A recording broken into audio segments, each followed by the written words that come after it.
కాళేశ్వరం త్రివేణి సంగమం వేద మంత్రోచ్చరణతో మారుమోగింది. దక్షిణాది రాష్ట్రాల్లోని ఏకైక క్షేత్రం అంతర్వాహినిగా ప్రవహిస్తున్న సరస్వతి సంగమంలో ఉదయం 5:44 పుష్కరాలు లాంఛనంగా ప్రారంభమయ్యాయి.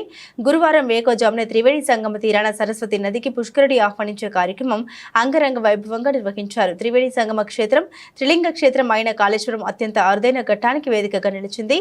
ఇప్పటి వరకు సాంప్రదాయానికే పరిమితమైన సరస్వతి పుష్కరాలు ఈసారి అధికారికంగా రాష్ట్ర ప్రభుత్వం నిర్వహిస్తోంది. గోదావరి ప్రాణహిత నదులు కలిసిన చోట అంతర్వాహినిగా సరస్వతి నది ఉద్భవించిన ప్రాంతంలో గురువారం ఉదయం 5:44 సరస్వతి పుష్కరాలు ప్రారంభమయ్యాయి. గోదావరి పుష్కరాల సమయంలో వీఐపీ ఘాట్ సరస్వతి ఘాట్లో సరస్వతి నది పుష్కరాలను నిర్వహిస్తున్నారు. రాష్ట్ర ఐటీ పరిశ్రమల శాఖ మంత్రి దుద్దిల్ల శ్రీధర్ బాబు, ఆయన సతీమణి దేవాదాయ శాఖ principal secretary Sailaja Ramaiyer, high court న్యాయమూర్తి సూరపల్లి నంద, భూపాలపల్లి ఎమ్మెల్యే గండ్ర సత్యనారాయణరావు, జయశంకర్, భూపాలపల్లి జిల్లా collector Rahul Sharma, trading corporation chairman Ayitha Prakash రెడ్డిలతో పాటుగా పలువురు ప్రముఖులు త్రివేణి సంగమ క్షేత్రంలో సరస్వతి పుష్కర వేడుక ప్రారంభోత్సవ కార్యక్రమానికి హాజరయ్యారు. విఘ్నాధిపతి అయిన విఘ్నేశ్వరునికి తొలి పూజలు చేసిన తర్వాత సరస్వతి నది పుష్కర మహోత్సవ వేడుకలకు అంకురార్పణ చేశారు.